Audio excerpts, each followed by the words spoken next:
Оройн түргийн эрхэм үзэгчтэй MM агентлаг цагийн урт хөтөлбөрийн даваа гарагийн дугаараа та бүхэнд хүргэж байна. Манай нийгмийн хамгийн тулгамдсан асуудал болох гэр бүлийн хүчирхийллийн эсрэг хуулийн төсөл хизээ болтол хилцүүлгээс хилцүүлэгт шилжсээр байх вэ? Энэ хуулийг батлах сонирхол их уралд байгаа юу? Гэрлэх ёслолын ордон хувьчлахгүй байх шийдвэрийг нийслэл гаргалаа. Өнгөрсөн жил гэхэд 400 сая төгрөгийн ашигтай ажиллаж байгаа байхгүй юу? Аян зүрх дүүргийн 6 дугаар хорооны багчвал цэцэрлэгтэй боллоо. Цэцэрлэгийн барих суурин дээр нийт 20 хүний машины гараж байсан. Гэр бүлийн хүчирхийлэл байнга өртөж сэтгэл санааны гүн дарамтанд амьдрдаг мянгаад хүүхэд байна. Бүхэлд нь тэр эрүүгийн тогтолцоогоор өөрчлөхөөр тусгацсан байна. Өнөөдөр дэлхийн цаг уурын өдөр энэ асуудлаар өнөөдрийн сэдвээр ярилцсанаа. Дэлхийн дундаж агаарын температур бол 0.86 градусаар дулаарцсан. Гүнтийн даваа орчим газар хөдлөлтийн шинэ идэвхжил ажиглагдаж эхэллээ. Бразилийг зорих шилдэг мужаанаар наран мандах шалгарлаа. Байдлан гар үлдэн юу гаргадах вэ? Европын сэргээн босголт хөгжлийн банк манайд анхудаа төгрөгөөр зээл олголоо. Та бүхэнд өнөөдөр цагийн үр дээр үзүүлэх мэдээнийхээ товчийг хүргэлээ. Шинэ 7 хоногийн эхний цагийн үр дээр бид нийгмийн тулгамдсан асуудлуудын нэг болох гэр бүлийн хүчирхийллийн талаарх багц сурвалжлагыг хүргэж байна. Учир нь 3 жилийн дотор гэр бүлийн хүчирхийллийн улмаас 60 гаруй хүн амнасаа алдсан байна. 1000 гаруй хүүхэд байнгын хүчирхийлэл дор амьдарч байна.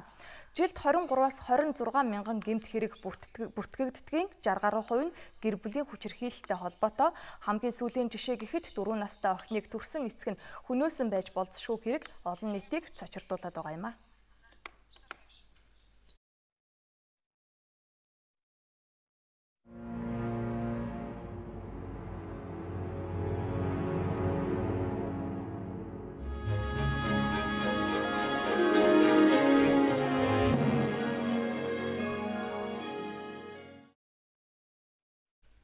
Гэр бүлийн хүчирхийллийн тухай хуулийг 2 жилийн турш хилцэж байгаа ч өнөөдрийн хүртэл улсын хурал батлаагүй байна. Гэтэл энэ 2 жилийн хугацаанд өөрийгөө хамгаалж чадахгүй хүүхдүүд гэмт хэргийн золиос болсон байгаа юм а. Хамгийн сүүлд 4 настай охин төрсөн эцэг хойд ээжийнхээ гарт амиа алдсан харамсалтай хэрэг гарсан. Үүнтэй адил хүчирхийллийн золиос болох эрсдэлтэй орчинд сэтгэл санааны байнгын дарамтанд дор 947 хүүхэд амьдарч байгаа судалгааг хүүхдийн төлөө үндэсний газар гаргасан байна. Гэр бүлийн хүчирхийлэлд өртсөн хүн өөрийгөө хүчирхийлүүлсэн гэдгийг шүүхийн өмнө батлахын тулд 400 гаруй мянган төгрөгтэй байх ёстой. Шүүх эмнэлгийн тодорхойлолт шүүхийн төлбөр гэгчлэн энэ их зардлыг төлөх чадваргүй хүн бол байгаа байдалтайгаа зохицоод амьдрахаас өөр аргагүй сонголтод хүрдэг байна. Тиймээс гэр бүлийн хүчирхийлэлтэд тэмцэх тухай хуулийн шинжилсэн найруулгаар хэн үүнийг яаж зохицуулах ёстой вэ гэх процессыг илүү тодорхой болгож байгаа юм байна. Эрүүгийн хэрэг хянаа шийдвэрлэдэг энэ тогтцоо хүртэл өөрчлөгдөж байгаа. Энэ өөрөөр хэлбэл одоо эрүүгийн байцаан шийдэх ажиллагаа гэж бидний ярьж хивсэн. Энэ хуулийг бас өөрчилж байгаа гэсэн. Эрүүгийн хэрэг хянаа шийдвэрлэх ажиллагаа болгоод иргэнд хүндрэл чирэгдэл учруулгүйгээр олон дахин дуудаж одоо хуулийн байгууллагын үүдэн суулгадаг гэх мэтлэн эсвэл хохирогчоор өөр нь сэжигтнийг дуудуулдаг гэх мэтлэн энэ үзэгдлийг бол бүхэлд нь тэр эрүүгийн тогтолцоогоор өөрчлөхөөр тусгацсан байгаа. Монголд гэр бүлийн хүчирхийллийг хүний амь насанд хүрээгүй бол иргэний хэрэгээр шийдвэрлэдэг байсан. Өөрөөр хэлбэл танхаарах гэж үзэн зохицох, эвлэрүүлэх аргыг хэрэгэлдэг байсан байна. Хохирогчид хамгаалалт байхгүй. Гэмт этгээдийг гэмтэн гэж үзэхгүй болохоор шүүхийн өмнө хүний амь нас бүрлэгэх тохиолдол хүртэл гарч байсан байна. Хуулийн шинжилсэн найруулгаар энэ бүхэн өөрчлөгдөнө. Шинэ хууль болохоор энийг бие даасан гэмт хэрэгтэнд тооцоод тэрний үйлдэл 3 буюу түүнээс дэш тохиолдол хүлээн авах шийдвэр 3 буюу түүнээс дэш тохиолдол гэсэн тохиолдлыг л тооцохгүйгээр хүчгэл гарсан тутам бүртэн эрүүгээс тооцож эрүүгээс хүлээлгэхний шаардлагын хэрэгцээнүүр энэ хуулийн талаар ярьж байгаа. 2 жилийн өмнө хуулийн шинжилсэн найруулгыг бэлэн болгосон. Засгийн газар эрүүгийн болон зөрчлийн хуультай уялдуулах гэж намрын чуулганаар хэлэлцүүлэхийг хойшлуулсан. Харин одоо Монгол Улсын ерөнхийлөгч энэ хуулийг өргөн барихаар болж байна. Гэр бүлийн хүчирхийллийн тусгаалсан гэмт хэрэг гэж хуульчлаад тэгээд процедурын хувьд бол хялбаршуулсан процедур бай. Илүү хурдан тийм ээ. Тэгээд ялын хувьд бол ялгамжтай ял бай. Хүнд тийм ноцтой төрлийн ял биш. Илүү гэр бүлийн гишүүдийн хоорондын харилцааны онцлогийг бас харгалцсан тийм нөгөө ялын төрөл бай гэсэн ийм нөгөө байдлаар хуулийн төсөл бол боловсрогдсон. Улаанбаатар хотод анх удаа гэр бүлийн хүчирхийлэлд өртсөн хүмүүсийг 72 цаг хүртэл хамгаалах байртай болсон. Одоо харин хаалганы цаана болдог гэмт хэргийг ил болгох иргэний үүргийг гэр бүлийн хүчирхийлэлтэд тэмцэх тухай хуулийн шинжилсэн найруулгаар илүү тодорхой болгож байна. За өнөөдөр иргэний танхимд гэр бүлийн хүчирхийлэлтэй холбоотой явагдсан хилцүүлгээс та бүхэнд эхний сурвалжлагаа хүргэлээ. Тэгэхээр дараагийн сурвалжлагыг сэтгүүлч Чимэт лам бэлтгэсэн. Чимэт ламын сурвалжлага бас гэр бүлийн хүчирхийлэлтэй тэр дундаа хүүхдийн эрхтэй холбоотой байгаа юм а. Яралтай тусламжийн 108 утаснаас өөр хүүхдийнхээ төлөө хийсэн зүйл үнэндээ ховроо. Ажиллаж ихснээс нь хойш энэ дугаарт 130 орчим мянган дуудлага ирсэн, үүнээс 57 мянга орчим дуудлага үнэхээр хүнд байдалд орсон, зорилттой дуудлага гэж бүртгэгдэжээ. Гэтэл ердөө мянга хүрэхгүй хүүхдэд туслалцаа үзүүлж чадаж байна. Яагаад гэвэл бүгдд нь хүрч үйлчлэх эдийн засгийн чадамж, хууль эрх зүйн боломж нь хязгаарлагдмал байдаг гэж тайлбарлалаа. Хүчирхийллийг өмнө нь бол гэмт хэрэг гэж үздэггүй байсан. Гэхдээ энэ нь бол яг системчлэгтэйг учраас гэмт хэрэгтэн ялаа аваа явдаг. Амтад чинь хүүхдээр гудамжинд гуйлгсан тохиолдолд бол 20-50 мянган төгрөгөөр торгох юм шийтгэл ногдуулж болно. Хүчирхийлэлд өртөж доромжлуулсан хүүхдүүд очдог ганцхан газартай. Түр хамгаалах байр ашиглалтанд орсноос хойш жилийн хугацаанд гэр бүлийн хүчирхийлэлд өртсөн 292 хүүхэд тус төвдөржээ. Хүчирхийлэлд өртсөн хүүхдүүдийг 3 хоног байлгах хуулийн заалттай. Гэхдээ шат шатны төрийн байгууллагууд хүүхдийн асуудалд хойрог ханддгаас болж 30 хонсон хүүхдүүд ч энэ төвд байна. За засаг даргуудтай бол хүсэлтэд тавьж захирамжаа гаргуулахаар өгдөг байгаа. Энэ ажиллагаа бас маш их удаашралттай байгаа. Одоо төр хамгаалах байр маань бол журмаараа бол 3 хоног хүртэл одоо эрсдлийн үнэлгээг нь хийгээд хүүхдийг хамгаалах ёстой байтал одоо энэ захирамжийн асуудлаас болоод одоо 20-30 тэ хоног хүртэл ийм асуудал гарч байгаа. Хүүхэд хүчирхийлэлд өртсөн гэмт хэргийн золиос болсон баримтууд үгээр дуусахгүй. Аав нь хүүгээ заазуурсан, охиноо халуун зүх руу шийдсэн гэд сэтгэл хүндүрлэм хэрэг ар араасаа гарсаар байна. Манай улс хүүхдийн эрхийг хамгаалахын тулд бүхэл бүтэн агентлаг байгуулж хороо бүрт хамтарсан баг ажиллаж байгаа. Гэтэл хүүхдүүд гэр бүлийн хүчирхийлэлд өртөж орон гэрээсээ дайжин цаашлаад амь насаа алдсаар байна. Үнэхээр хүчирхийлэлд өртөж очих газаргүй болсон хүүхдүүдийг төр халамжинд авч хүүхдийн эсрэг гэмт хэрэг үйлдэж байгаа хүмүүстээ тооцох хариуцлагын тогтолцоогоо сайжруулах хэрэгтэй. Энэ бүхнийг гэр бүлийн хүчирхийлэлтэд тэмцэх тухай хуульд тодорхой заасан байгааг албаны хүмүүс онцолж байлаа. Хүүхдийн эрх зөрчигдөж байгаа бас нэг жишээ бол сургуулийн орчин. Улсын хэмжээнд их сургууль цэцэрлэгийн 50 гаруй хувь нь цэвэр бохир усны төвлөрсөн системд холбогдоогүй байна. Үүнээс болж хүүхдүүд бэртэж гэмтэх өвчлөх нь их байгаа. Замун бага насны хүүхдүүд гадаа ганцаараа бийцсэх гэж аваад хүчирхийлэлд өртсөн гашуун сургамжиж байгаа юм а. Тиймээс хүүхдүүдийн эрүүл мэнд өсөлт хөгжлийг дэмжих зорилгоор ариун цэврийн байгууламжийг нь сайжруулах төслийг улс орон даяар эхлүүлж байгаа юм байна. Ядаж 20 хүүхэд тутамд нэг суултур байвал олон улсын биш юмаа гэхэд Монголын жишг болно. Гэхдээ ийм боломж нь бүрдээгүй 6хан настай бяцхан сурагчид 4-5 метрийн гүнзгий ариун цэврийн байгууламж ашигладаг. Өвлийн халтар гайгуулга, аюулгүй байдал хангаагүй энэ байдлаас болж олон эрсдэл үүсдэг байна. Аюултай байдлаас болоод нөхөн жорлонд бол хүүхдүүд ундаг ч юм уу, эд зүйлсээ унгаадаг тий. Орхосоо хайгаад гадуур нь бийцдэг. Тэгэл нөгөө энэ ариун цэвэр эрүүл ахуйн байдал ч юм уу байна гэдэг чинь нөгөө халдвар төвчний гаралт төдий хэмжээгээр нэмэгдэж байна тий. Хөвсгөл аймаг хүүхдийн ариун цэврийн байгууламжийн асуудлаа тодорхой хэмжээнд шийдэж чадсан. Сургууль цэцэрлэгийн насны 33 мянган сурагчаас 12 сумын 7 мянга гаруй хүүхэд төвлөрсөн системд холбогдсон ариун цэврийн байгууламж ашиглаж байна. Ингэснээр шар өвчний дэгдэлд буурсан үр дүн гарчээ. За юуны өмнө хүүхдүүд бол зөв хэрэглээ дадал хөвшилтэй болж байна. За шар өвчний гаралт бол одоо буурсан. Хүмүүс л зүгээр нэг жорлонгийн нойлын тухай асуудал ярьж ингэж ойлгож магадгүй. Цаана бол дээр нь бохир гараар дамждаг өвчлөл. Халдвар тус өвчин бол буурс үзүүлэлттэй байгаа. Бид хүүхдийн сурлагын чанарын талаар ярьдгаас амьдралын чанарыг нь орхичихдаг байсан. Харин одоо их хөрөнгө мөнгө зарцуулахгүй энгийн өөрчлөлтүүдийг хийн, тухайлбал агуулгах болгосон ариун цэврийн өрөөнүүдэд ашиглаж эхлэх хаалгыг нь түгжээтэй болгохоос ажиллаа эхэлнэ гэж байна. Наадзахын сургуульд ирэх бизнес газрыг аваад үзэхэд бол бизнес газар охид өгөө тустай байна. Дээр нь нэмээд бол одоо гар угаах савнтай, хаалгатай, төгжээтэй тийм ээ. Одоо хогийн савн тагтаач гэдэг юм. Ингээд цэвэрлэгээ өөрчлөлтийн тогтмол хийдэг, байнгын ажиллагаатай байх ийм л шаардлагуудыг тавьж байгаа. Улсын төсвөр баригдах сургууль цэцэрлэгийн барилгуудад ариун цэврийн байгууламжийн стандартыг тусгаж өгнө.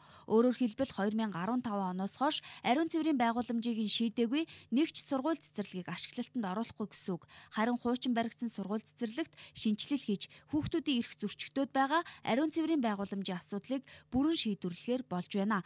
Энэ ажлыг үр дүнтэй болгохын тулд эрүүл мэндийн спорт, барилга хот байгуулалт, боловсрал соёл шинжлэх ухааны сайд нарын хамтарсан тушаал хэрэгжиж эхэлжээ. Хүүхдүүд цэцэрлэгт явахгүй аль эсвэл гэртээ ганцаараа үлдснээр бие махбодын болоод сэтгэл санааны хохирол амсдаг. Судалгааны баримтаас харахад хүчирхийлэлд өртсөн хүүхдүүдийн 90% нь цэцэрлэгт явж чадаагүйгээс болж хэн нэгний гарт өртдөг байна. Тэгвэл цэцэрлэгт явж чадахгүй байсан Баянзүрх дүүргийн 7 дугаар хорооны 150 хүүхэд шин цэцэрлэгтэй боллоо. За Баянзүрх дүүргийн 7 дугаар хороонд 204 дугаар цэцэрлэг үүд хаалга нээлээ. Энэ хороонд хотын төв хэсэгт оршдогч өнөө хүртэл цэцэрлэггүй явж ирсэн юм. За 7 дугаар хорооны 600 орчим цэцэрлэгийн насны хүүхдийн 25% нь ийхүү цэцэрлэгт хамрагдах боломжтой боллоо. Би одоо энэ хороонд 25 жил амьдарч байна. Тэгээд манай хорооч ерөөсөн ямар ч цэцэрлэг байхгүй. Би өөрөө 3 хүүхэдтэй, миний өөрөө 3 хүүхэд болоо замын цаадлын өөр хорооны цэцэрлэгт төмөр зам цэцэрлэгт бол бүгдээ хүмүүжиж ийсэн. Одоо л ингээд цаашдаа 5 нас сургуульд ортлоо 6 нас хүртэл энэ цэцэрлэгтээ бол тууштай явна гэсэн бодолтой байгаа. Өмнө нь яаж аргалдаг байсан? Өмнө нь бол гэрээрээ тэгээд ээжтэй нийлжлээд хардаг байсан. Энэ цэцэрлэг байх байхад хамгийн ойрын цэцэрлэг хэр хол байсан? Урд нь болохоор битээр болохоор цэцэрлэгтэй өгж байгааг бол тэгээ хамгийн ойр нь болохоор усын цэцэрлэгийн хувьд одоо нэг сансрын туннел дээр байдаг л гэж сонсч ирсэн. Яг бол зам гардаг. Зам гардаг. Хүндрэлтэй л дээ ер нь бол. За Баянзүрх дүүрэгтээ нийтдээ 28 хороотойгоос 6 хороо нь огт цэцэрлэггүй явж ирсэн байна. За үүний нэг нь энэхүү 7 дугаар хороо байсан юм а. За Канадын Сэв технологиор 1 сарын дотор байгуулагдсан энэ цэцэрлэг нь 1.2 тэрбум төгрөгийн хөрөнгө оруулалтаар баригджээ. За цэцэрлэгтэй болох ажлыг хорооны иргэд хамгийн их дэмжсэн байна. За энэ цэцэрлэгийн одоо барих суурин дээр нийт 20 одоо хүний машины гараж байсан. Тэгээд энэ 20 гаражийг бол одоо холдуулж ээж ингэж энэ цэцэрлэгийг барьсан байгаа. Тэгээд энэ одоо гаражийг холдуулахад бол хорооны дарга хорооны иргэдийн одоо хүч оролцоо асар их байсан. Баянзүрх дүүргийн хэмжээнд нийтдээ цэцэрлэгт одоо хамрагдсан байгаа хүүхдээс хамрагдаагүй нь үндсэндээ 30% гэж явдаг. Нийтдээ Баянзүрх дүүргийн хэмжээнд бол 10,000 орчим хүүхэд бол одоо сургуулийн өмнөх боловсрал цэцэрлэгт хамрагдсан явж байгаа. Тэгэхээр нийт одоогийн байдлаар бол 4,000 орчим хүүхэд бол одоо цэцэрлэгт хамрагдаагүй гэсэн юм одоо судалгаа тоогдсон байдаг. За Баянзүрх дүүрэг нь 300 мянган хүн амтай. За үүнээс 22 мянган цэцэрлэгийн насны иргэд байдаг байна. Дүүргийн хэмжээнд 36 улсын цэцэрлэг, 120 хувийн цэцэрлэгтэй. За энэ жил 4 цэцэрлэг шинээр байгуулагдахаар төлөвлөгдөж байгаа юм байна. За улсын хэмжээнд цэцэрлэгийн насны 250 мянган хүүхэд байдаг бол тэдний 52 мянган цэцэрлэгт хамрагдаж чадахгүй байгаа юм байна. Цэцэрлэгт бүрэн хамруулахын тулд 100-аас 130 хүүхдийн 800 цэцэрлэг шинээр байгуулах шаардлагатай гэдгийг салбарын яамнаас мэдээллээ. Гэр бүлийн хүчирхийлэлтэй холбоотой багц мэдээллийнхаа төгсгөлд бид залуу хосуудын нэг насны мөрөөдөл хүн бүр гэрлэлтэй гэрлэх ёслолын ордонд орж баталгаажуулахыг хүсдэг гэж хэлж болно. Нэгэн сонирхолтой судалгааны дүн танилцуулахад гэрлэх ёслолын ордонд гэр бүлээ батлуулсан хосуудын дунд салалт бага хувьтай байдгийг тогтоогджээ. Энэ бол гэр бүлийн хариуцлагыг аав ээж ахын дүүс амт нөхдийнхөө дунд илэрхийлдэхтэй холбоотой байж болох юм. Тэгвэл гэрлэх ёслолын ордныг хувьчлах асуудал яригдж эхлэх үеэс энэ асуудлыг өнөөдрийн түвшинд олон нийт дэмжихгүй байгаа гэдгийг манай Магантлаг сурвалжилж байсан. Харин өнөөдөр нийслэлийн иргэдийн төлөөлөгчдийн хуралдаан болж өмч өвчлөлийн жагсаалтаас гэрлэх ёслолын ордонг хассан байна. 100% батагдлаа. Нийслэлийн иргэдийн төлөөлөгчдийн хурлын олонхын саналаар хувьчлахгүй гэсэн байр суурин дээр төлөөлөгчид нэгдсэн байна. За анхнаасаа 70%-ийг нийслэлд үлдээж 30%-ийг нь хувьчлая гэдэг асуудлыг дэмжээгүй шалтгаанаа зарим төлөөлөгчид ингэж хэлж байна. Эндээсээ бол нийт хормилсан хүмүүсийн бол бараг 80-90% нь бол салтгүй. Анх орж ирэхэд нь бол үнэхээр одоо Монгол улстай иргэн хүний хувьд хормоо хийгээд энэс одоо үнэхээр одоо нэр төртэй тийм ээ. Энэ чинь бас хормынхаа ордонд ингээ хормлаад бөгжөө зүгээд одоо үнэхээр энэ бол бэлэг тэмдэг. Тэр үүднээсээ бид нар бол энэ олон мянган залуучуудынхаа өмнөөс бол бид нар бол энэ хөвчлөх нь бол буруу юм аа. Хүн амьтанд цааш нь дамжуулаад зарчвал яах юм бэ? Дархуул аймгийн одоо жишээ байж байгаа. Хормын ордныг нь одоо ховчилчихсан чи одоо Есүсийн сүм орчихсон байгаа гэж гэх жишээтэй тийм ээ. Гэтэл бусад аймагуд бол одоо хормын ордонтой болохын бүр мөрөөсөл болчихсон. Яаж төсвүүдээр хормын ордны мөнгийг тавих уу, яаж барих уу гэдэг байнга толгой өвдөстэй. Гэтэл бид нар ийм сайхан бэлэн байгаа юмаа бол хувьчлаад явчих юм бол буруутах юм болов. Гэрлэх ёслолын ордныг хувьчилгаар яригдж байсан гол шалтгаан нь ашиггүй ажиллаж байгаа гэсэн тайлбар байсан. За тэгвэл 2012 онд 68 орчим сая, 2013 онд 249 сая төгрөгийн ашигтай ажилласан байна. Тэгвэл өнгөрсөн оны эхний хагас жилд 46 сая төгрөгийн алдагдaltaй ажилласан. Гэхдээ энэ бол бүтэн жилийн үр дүн биш. Өнгөрсөн жил гэхэд 400 сая төгрөгийн ашигтай ажиллаж байгаа байхгүй юу? Энэ бол одоо их өндөр ашигтай ажиллаж байгаа юм. Цаашдаа бол энэ ингээд ажиллаад авах боломжтой. Амьдралд бүх зүйлийг мөнгөөр хэмжиж болохгүй. Ялангуяа шилжилтийн энэ үед нийгмийн хөгжилд гэр бүлийн доктортой байдал, аз жаргал маш чухал тул энэ байгууллагыг байнга ашигын нүдээр харж болохгүй гэдгийг ч хэлж байсан юм а.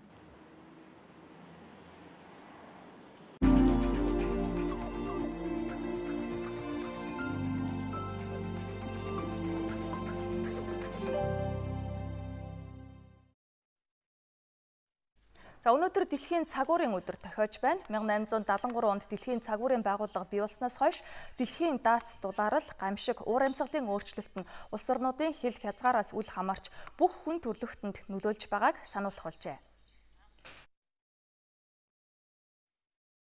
Дэлхий дээр жил бүр 12 сая гектар буюу Швейцарын газар нутгийг 3 нийлүүлсэндээ тэнцүү газар цөлжилтэд өртдөг.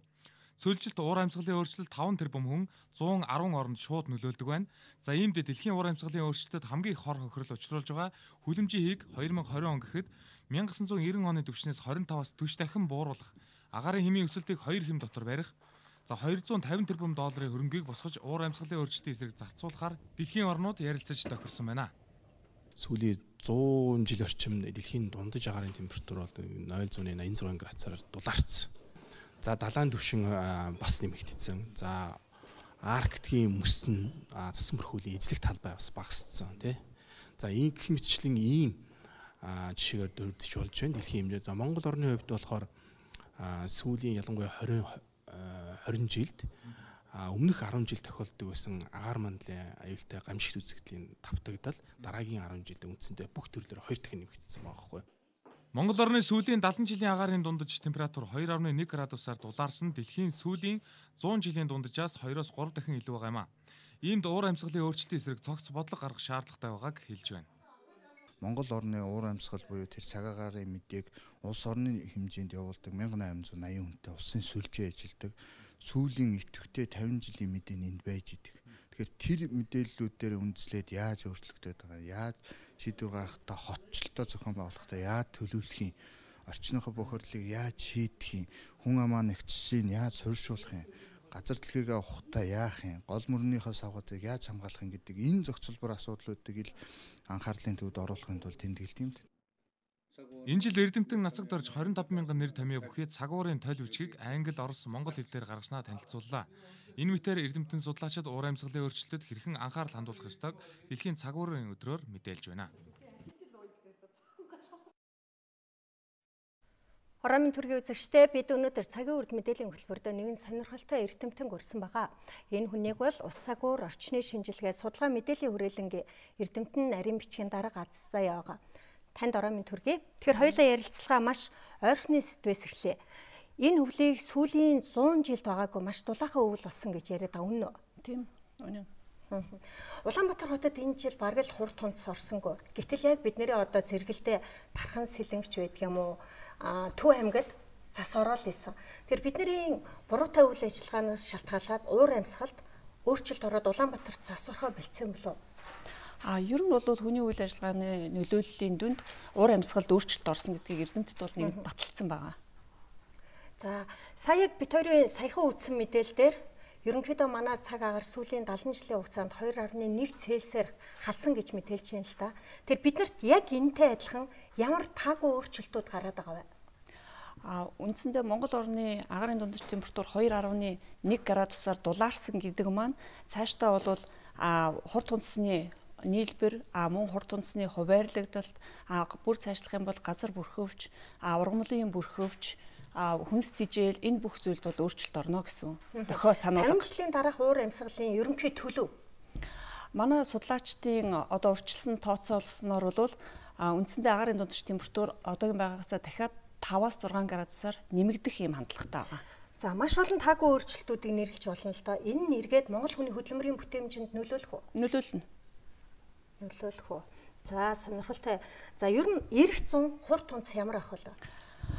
Ер нь бол эрх зүүндээ бол ямар ч гэсэн таатай ийм харьцангуйгаар бол олон жилийн дунджийн нэг 50-60 орчим хувийн хурд тунц бол унах хаа гэсэн ийм төлөв бол одоогор хийгдэж байгаа. Энэ сарын сүүлчээр дулааны улирлын төлөв бол гарна. Нэг гадны эрдэмтний хийсэн судалгаан дээр Төв Азийн өндөрлөг бүсэд оршдог Монгол хүнд уур амьсгалын өөрчлөлт, анатомийнх нь бие физиологид өөрчлөлт оруулаад байгаа гэсэн судалгааны дүн танилцуулж ирсэн. Энэ үнэ үү? Энэ бол үнэн байх талтай. Яг гэвэл зэрэг Монгол орн өөрөө далай тэгсээс маш их хол авслагдсан. Нөгөө талаас бол далайн түвшнөөс дээш их өндөрт өргөгдсөн байдаг. Тийм учраас уур амьсгалын өөрчлөлт бол энэ бүс нутагт хамгийн их мэдрэмтгий байгаа. За уур амьсгалын энэ өөрчлөлтүүд эдийн засгийн хөгжилд яаж одоо нөлөөлж байгаа вэ? Зарим улсуудад бол яг ийм таагүй дарамт учруулад ирж байгаа нь бол аажмаар ингээл гараад ирлээ шүү дээ. Уур амьсгалын өөрчлөлт өөрөө бол нийгэм эдийн засагт бол нөлөөлнө. Энэ нэг талаасаа бол улсын эдийн засаг, за нөгөө талаасаа бол нийгмийн эрүүл мэндийн байдалд бол асар их хэмжээгээр бол нөлөөлөх муу үр дагаврыг бол авчирна. Мөн байгалийн бүс бүслөөр байгалийн өөрийнх нь тогтцод бол нөлөөлөөд цаг агаарын болон байгалийн гаралтай гамшигт болон аюултай үзэгдлүүдийн тоо нэмэгдэх эрсдэлтэй. Эдгээр бол дандаа хүний үйл ажиллагаатай холбоотой шүү дээ. За тэгвэл бас нэг асуудлыг асууя. 50 сая мал сүрэгтэй болсон Монгол улс мал сүргийн чиг хэтэрхий их тоо толгой бэлчээрийн даацт нөлөөлөөд эргээд уур амьсгалд нөлөөлж ийн гэдэг асуудал яригдаад байгаа. Энэ үнэн үү? Энэ малын тоо ихсэх тутам бол бэлчээрийн талгалагдах байдал бол нэмэгдэж байгаа. Нэгж талбайд оногдох малын тоо ихсэхээр бэлчээр талхлагдаад за үүнээсээ үүдэлтэйгээр цүлжилтийг дэмжих гэдэг юм уу? Бэлчээрийн талхагдал одоо шорон шуурга тоос шороны дэгдэлтийг ихсгэх энэ магадлал бол өндөр. Сүүлийн асуулт. За уур амьсгалын өөрчлөлт Монгол оронд маш хүчтэй нөлөөлөд эхэлсэн байна. Энэ талын эрдэм шинжилгээ судалгааны ажлаа бид нар хангалттай түвшинд хийж чадж байгаа юу? За бид нар бол өнөөдрийн байдлаар ямар ч байсан судалгаа шинжилгээнийхээ ажлыг манай хүрээлэн дээр бол хийгээд явж байгаа. Гэлээ гэхдээ Монгол улс бол дэлхийн бусад улс орнуудын жишгээс үзэхэд нийт дотоодын бүтээгдэхүүнийхээ 2 орчим хувийг шинжилгээ ухаандаа зарцуулдаг бол манай улс дөнгөж 0.2% зарцуулдаг учраас биднэрт бол судалгаа шинжилгээний ажлыг хийхэд хангалттай хөрөнгө мөнгө байгаа гэж бол хэлж чадахгүй. Баярлалаа танд. Цагийн урд мэдээллийн хөтөлбөр өнөөдрийн сэдвээр уур амьсгалын өөрчлөлт бидний амьдралд гэдэг сэдвээр ярилцлаа. Богино хугацаанд сонирхолтой асуултуудыг асууж бас танд хариултыг өгч чадсан баха. Танд баярлалаа. Дэлхийн цаг уурын өдрийн хүрээнд манай улсад тулгамдж байгаа асуудлаар ярьсан зочин хөтлөгч баяртай баярлалаа. Цагийн урд хүрээлэн байгаа орчинтой холбоотой шинэ мэдээлэлээр үргэлжилж байна. Сүүлийн жилүүдэд Монгол улсад газар хөдлөлтийн идэвхжил нэмэгдэж байна. Газар хөдлөлтийн аюул бол Монгол орны хувьд үндэсний аюулгүй байдал сөргөөр нөлөөлж болзошгүй эрсдэл юм а. Тухайлбал нийслэлийн орчимд эмээлтийн бүсэд 2015 он гарсаар газар хөдлөлтийн чичирхийлэлт 107 удаа бүртгэгдсэн байна. За мөн гүнтийн даваа орчимд газар хөдлөлтийн шинэ идэвхжил ажиглагдаж эхэлжээ. Он гарсаар 35 удаа газар хөдлөлтийн чичирхийлэлт бүртгэгдсэн нь Монгол улсад газар хөдлөлтийн чичирхийлэлтийн тоо давтамж ойрцоор байгааг харуулж байгаа юм байна.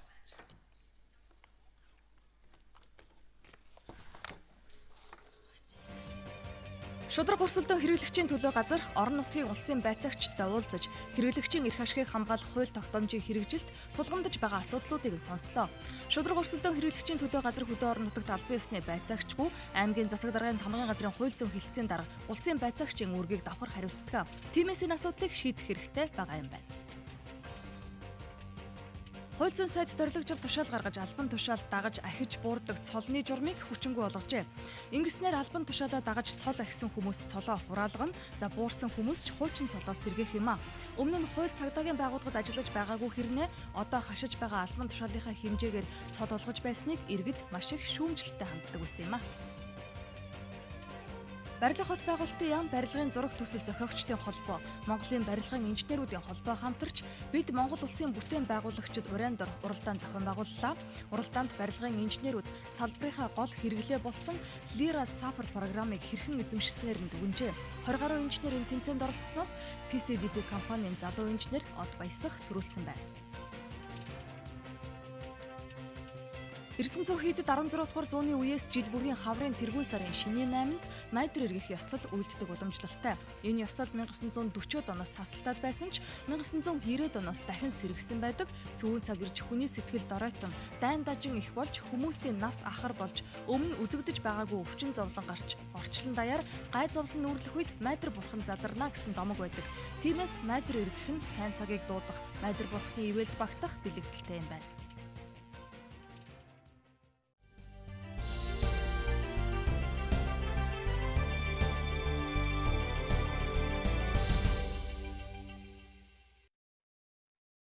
Харлаанд болж байгаад баярлалаа. Цагийн үрд дараагийн хэсэг эхэлж байна.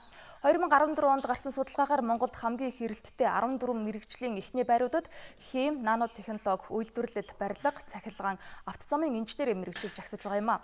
Засгийн газраас энэ чиглэлийн ихтэй сургуулиудыг дэмжих Монгол улсад үйлдвэрчлэлтийг хөгжүүлэх бодлого баримталж байгаа. Энэ хүрээнд зөвхөн улсын сургуулиуд гэлтгүй хувийн сургуулиудад инженер бэлтгэж байгаа юм.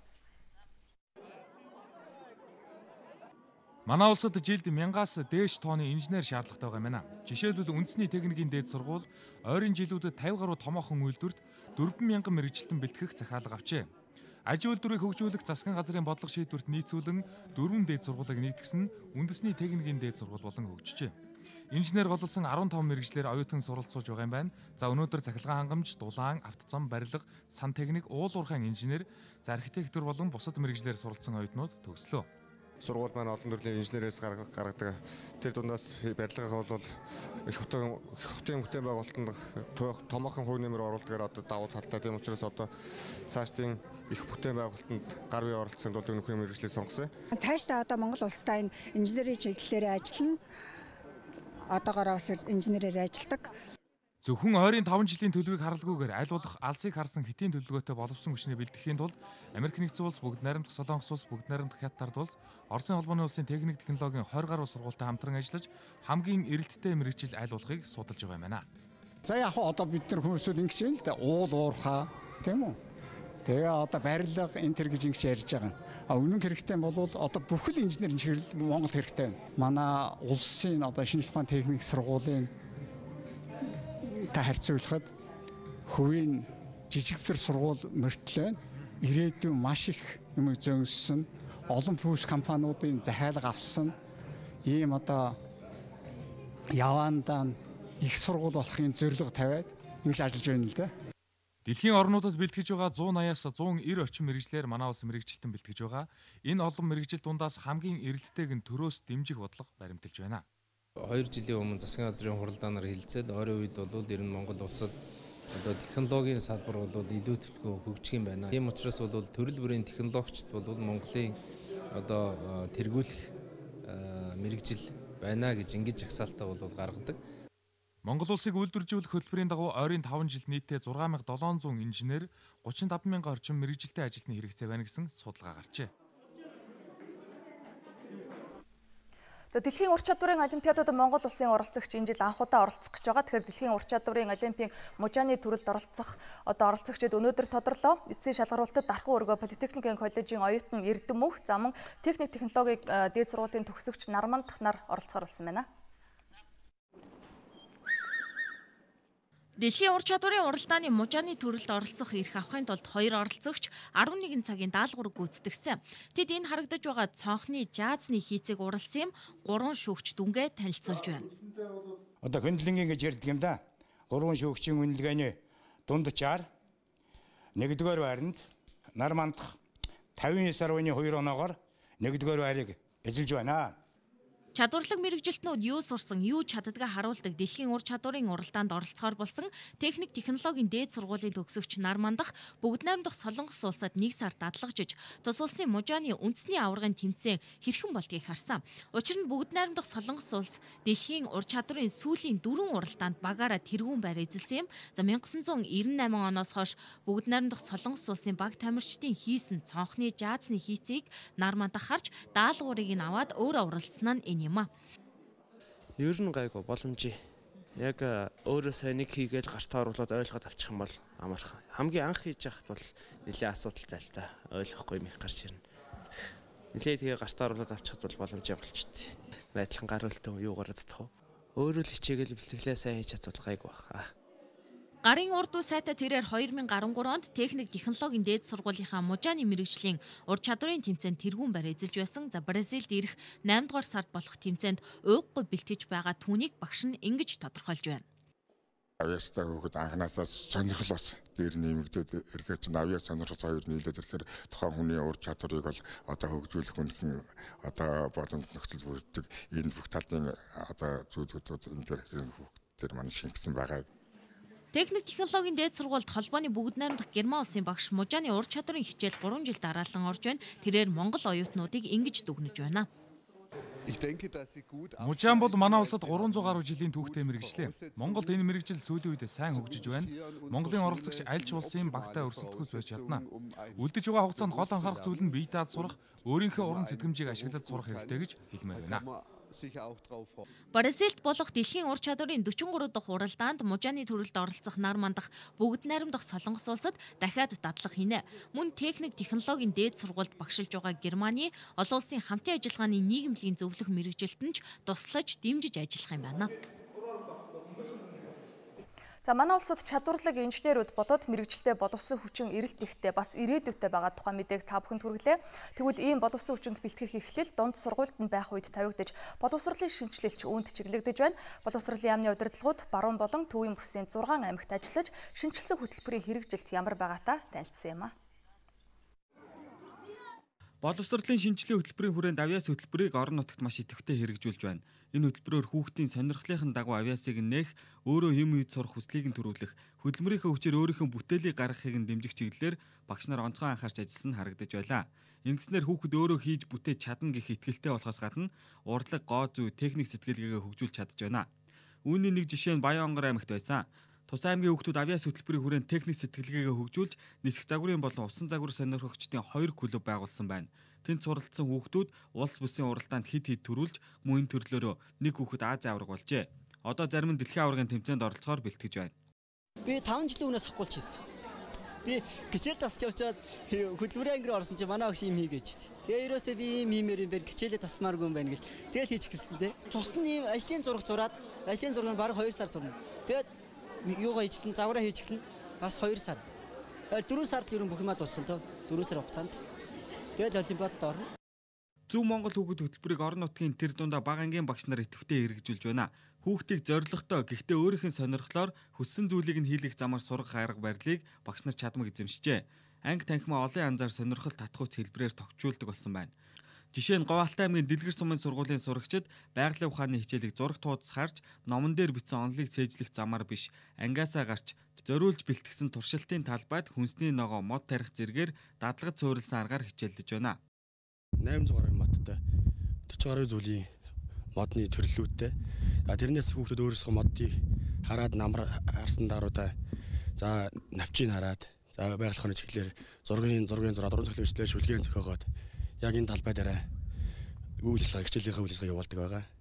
Ер нь л танхимаас гараа байгалийн жилийн хичээлийг байгаль тарны явуулъя гэсэн зорилт төвшил манаас бол ажиллаж байгаа. Энэ модны нэр бол чацаргаа.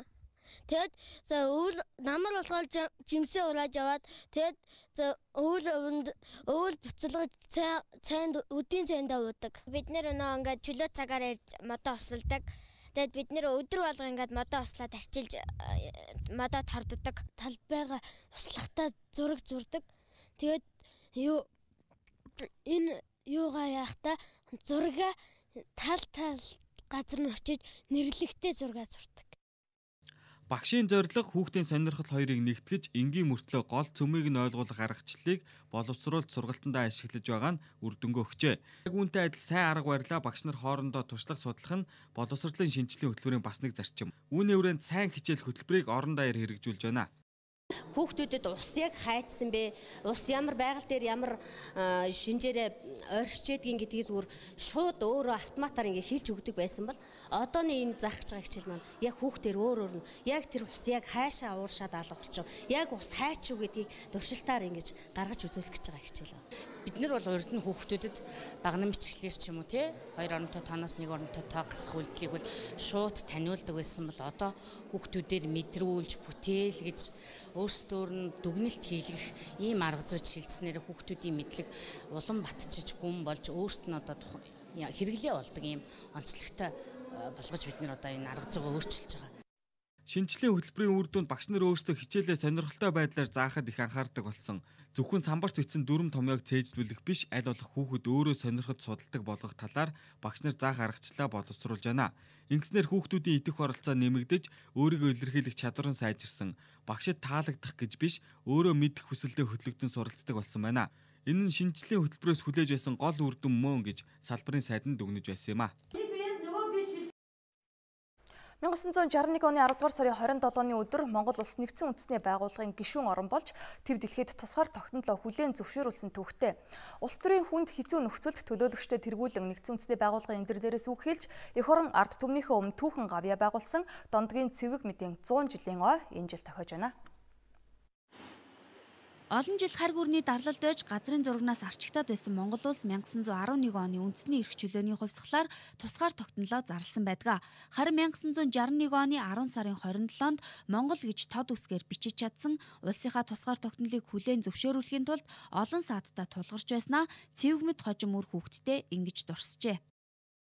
Тайваны одоо Чанкашийн тэр үеийн одоо бодлого одоо ямар ч байсан одоо Монголыг бол өөрийн нэг харьяа улс гэж үздэг байсан учраас одоо тэрнтэй одоо тэр бол их тийм эвгүй асуудлууд болж л байсан л да. Тэгээд тэр хурал дээр одоо өөрийнх нь зохиолтонд бичээд байгаа одоо ингээд нөгөө Чанхашийн чинь сүулдэ хурлаа хаяад гарч ирсэн.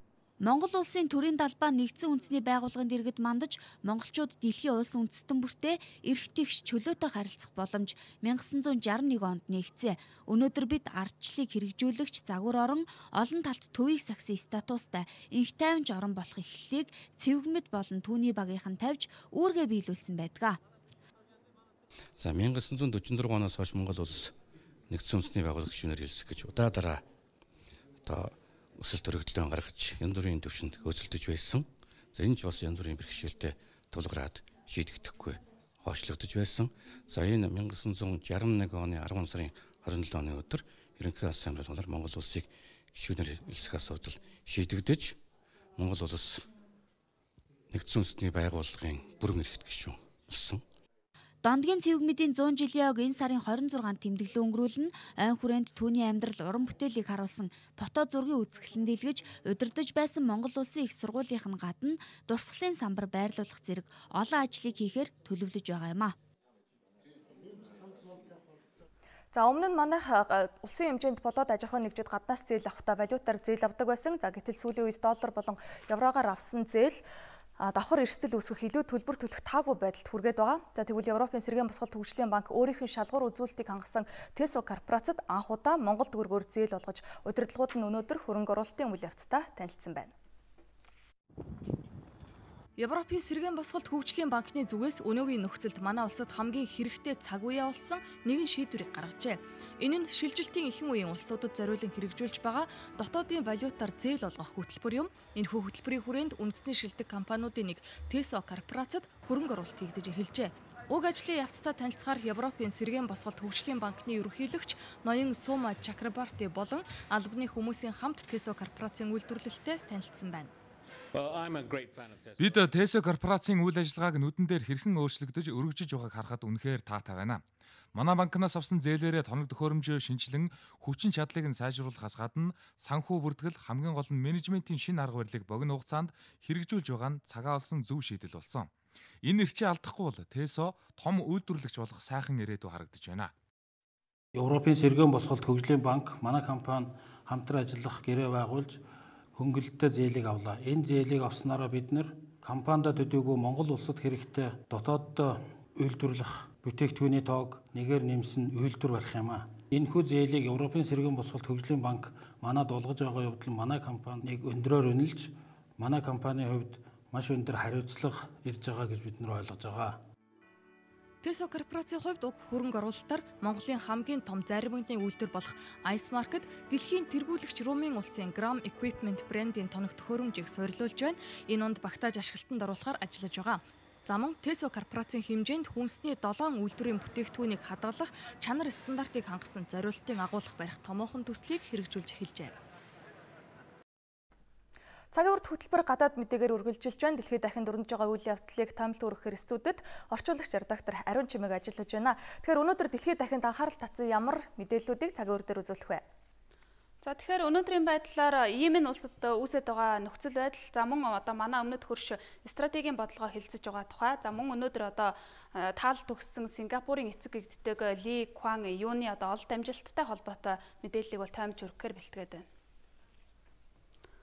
За тэгэхээр өнөөдөр ойролт орондын бүсэд дахиад нэг улс одоо иргэний дайнд шилжчих үү гэдэг болгоомжлол бол олон улсын хүрээнд бий болчихлоо. За үүнтэй уялдаад өчигдөр Нэгдсэн үндэсний байгууллагын аюулгүй зөвлөл шуурхай хуралдаанд зарлаж за энэ одоо улсад хямрал үүсгэсэн одоо бүх талыг тэмцлээ зогсоож Нэгдсэн үндэсний байгууллагын зуучлалтайгаар яриа хэлцээ эхлүүлэх мөн одоо инх тайван тогтоох үйл явцыг бүрэн хэрэгжүүлэхийг шаардсан мэдээллийг бол гаргалаа. Мөн Нэгдсэн үндэсний байгууллагын аюулгүй зөвлөл цаашаад энэ улсыг инх тайван орших замд саад болсон хэний ч эсрэг дөрвтэй арга хэмжээ аавна гэдгийг харуулж байна. Өөрөөр хэлэх юм бол аюулгүй зөвлөл Йеменийн нөхцөл байдлыг хурцлахж байгаа бүлэг хувь хүнд шинээр хориг тавих эсвэл одоо бусад боломжит хувилбараар арга хэмжээ авахар болж байна. Өнөөдрийн байдлаар Йемен улсын исламын шиитийн урсгалыг дэмждэг салан тусгаарлагчид стратегийн чухал байршилтай Таиз хотын нисэх онцны буудлыг бол эзэлж авлаа. Энэ хот нь бол төрийн эрх мэдлээс хөөгдсөн ерөнхийлөгч Абд Раббу Мансур Хайдигийн байрлаж байгаа Йемений хоёр дахь одоо том хот Адинаас хойд зүгт бол 150 км-ийн зайд оршдог юм байна. За Йемений Хуситийн үндэсний цөөнхийн босгочид бол аюулгүй хүчнийхнийг ширүүн галаар эсэргүүцэж энэ хотыг бол хяналтандаа авлаа. За ингээд тал бүрийн байр суурийг одоо сонсъё.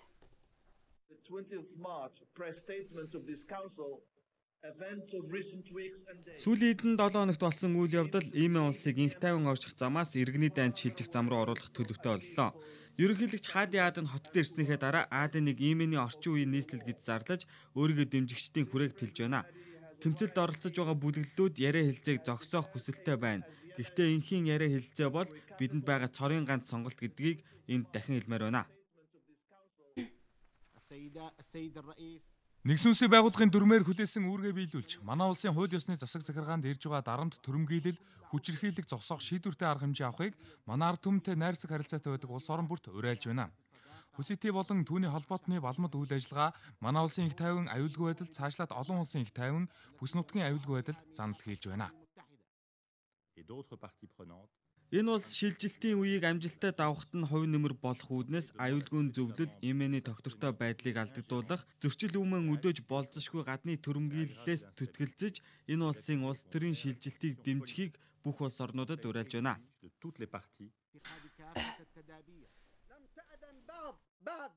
Хади бол Йемен улсад ливийн загвараар хувьсгал хийх сонирхолтой олон улс болон бүс нутгийн орнуудын утсан хөвгөлтэй. Америк нэгдсэн улс, Израиль, Саудын Араб, Катар зэрэг орнууд бол энэ бүс нутгийн орнуудын эсрэг хуйлдагчид гэж хэлмээр байна.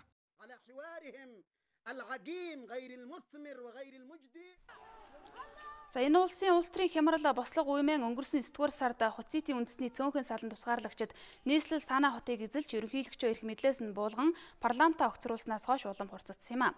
Хусити бүлгийнхээ одоогоор Йемений 21 мужийн 9-т нь бол хяналтаа тогтоосон. Үүний дараа ерөнхийлөгч Абд Раббу Мансур Хайди улсынхаа өмнөд мужийн нийслэл хот Аденд дөрвөж утсан юм а. Тэрээр салан тусгаарлагчидтай тэмцэж өөрийг нь эрх мэдлээс буулгасан төрийн эргэлтийг унагахад бэлэн байгаа гэдгээ бол мэдэгдээд байна. За өнгөрсөн 7 хоногийн баасан гарагт нийслэл Сана хотын 2 ч сүмд амиа золиослогч этгээдүүд тесрэх бөмбөг дэлбэлж за олон хүний амьд хүрсэн. За энэ халдлагыг исламын улс бүлэглүүлсэн гэдгээ бол хүлээсэн байгаа юм а. За Америкийн нэгдсэн улс алан хядах сүлжээний одоо хамгийн аюултай бүлэг гэж үздэг Аль-Каидагийн Йемен дэх салбар одоо исламын шиитийнхний эсрэг халдлага дайралтаа нэмэгдүүлэх болсон байна. За бүгд найрамдах Хятад улсын одоо макро эдийн засгийн асуудлаа бизнесийн салбарынхан болоод академичдын төвшөнд авч хэлэлцдэг одоо Хятадын хөгжлийн форум 2015 өчигдөр Бээжин хотноо эхэллээ. За тэгэхээр Хятадын засгийн газарт эндэр болж өгдөг одоо энэ чуулга уулзалтаар бүгд найрамдах Хятад улсын одоо бүс нутагтаа төдийгүй дэлхийн зах зээлд одоо нэвтрэх хөрөнгө оруулалт хийх зорилготой томоохон төслүүдийг урагшлуулах чухал стратегийг хэлэлцэж байна. Тухайлах юм бол бүгд найрамдах Хятад улсын санаачилсан Азийн дэд бүтцийн хөгжлийн банк болон шин торгоны зам төслийг ажил хэрэгэх болгох, за бусад улс орнуудтай хамтран хөгжүүлэх асуудал энэ жилийн форумын гол сэдэв болон яригдж байна. Хятадын төрийн зөвлөлийн дэд сайд сүүлийн үед олон улсын харилцаанд маргаан дагуулах болсон Азийн дэд бүтцийн хөрөнгө оруулалтын банкны санаачилгааг урагшлуулахад энэхүү форумын эндрийг бол ашиглалаа. За тэрээр Хятадын санаачилсан Азийн дэд бүтцийн хөрөнгө оруулалтын банк торгоны зам сан бол маш их ач холбогдолтой. Эдгээр байгууллага үйл ажиллагаа эдгээр байгууллагын одоо үйл ажиллагаа олон улсад хүлээн зөвшөөрөгдсөн дүрмийг бол дагна. Мөн одоо эдгээр санаачлага дид бүтцийн томоохон хөгжлүүдийг хэрэгжүүлэх торгоны зам дагуух одоо орнуудыг холбоход хүчтэй дэмжлэг болж одоо хөрөнгө оруулалтыг нэмэгдүүлэх ач холбогдолтой гэдгийг бол Хятадын эрх баригчид мэдэгдэж байна.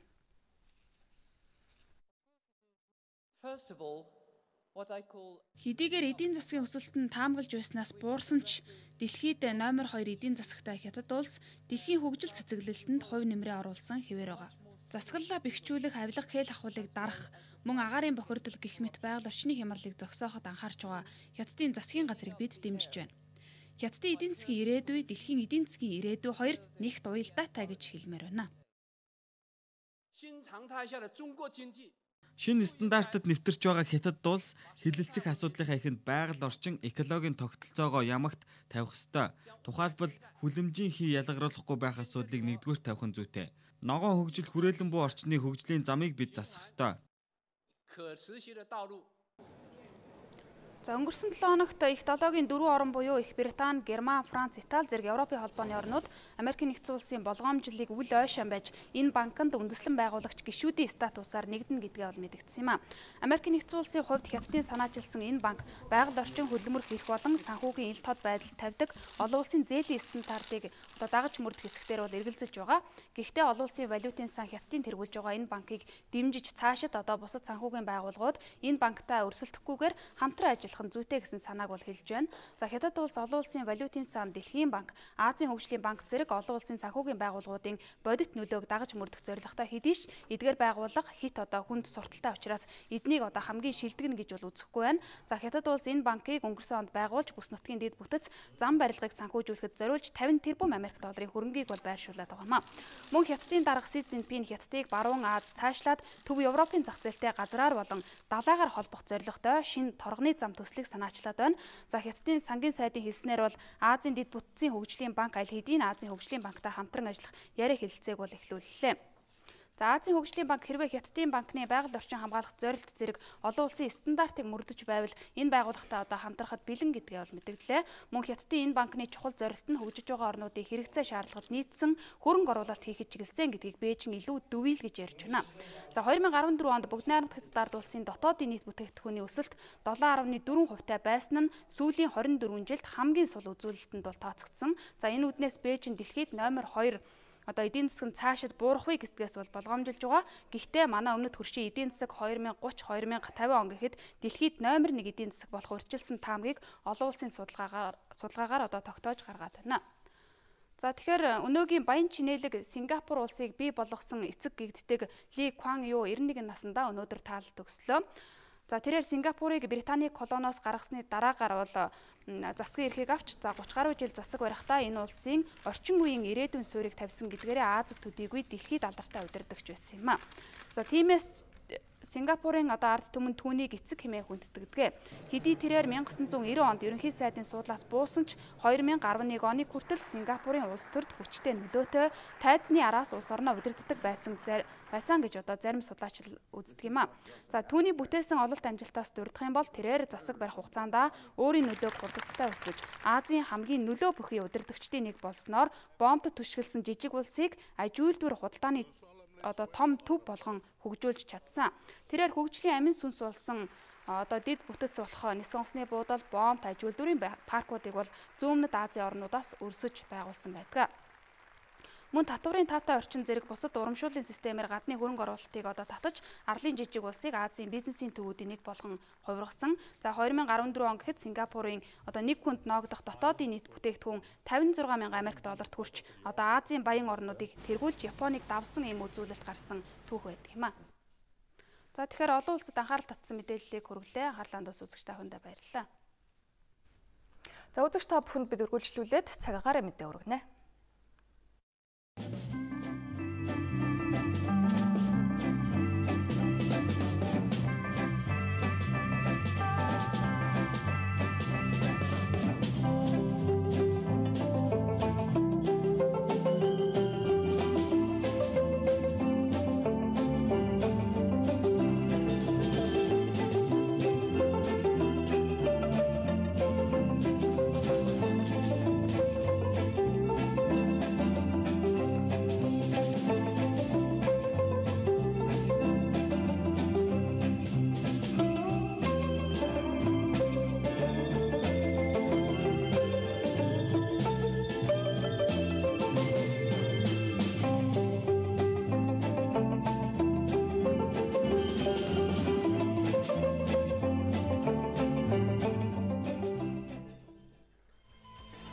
үзэгч та бүхэнд бид цагийн үр хөтөлбөрийн даваа гарагийн дугаараа хүргэлээ. Анхаарлаа хандуулсанд баярлалаа.